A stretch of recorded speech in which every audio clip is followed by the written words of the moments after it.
मंडळी, आज आपण घरच्या घरी साबण बनवणार आहोत. तर हे राईस आणि पोटॅटोचा साबण आहे. हा फेसला लावण्यासाठी मी बनवला आहे आधीच. आणि मी सोप बेस मिशोवरून मागवलेला.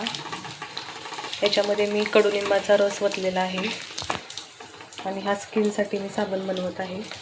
आता हे पूर्ण मॅच झालेलं आहे, पूर्ण वितळलेलं आहे बघा. आता मग हे मी मिश्रण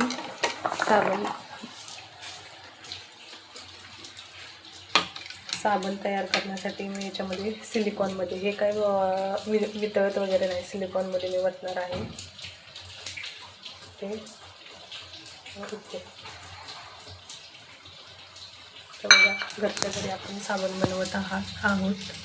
हे जे व्हाईटवाले दिसत आहेत ना, ते आहेत राईस अँड पोटॅटो, ते फेससाठी, आणि हे स्किनसाठी आहेत नीम साबण.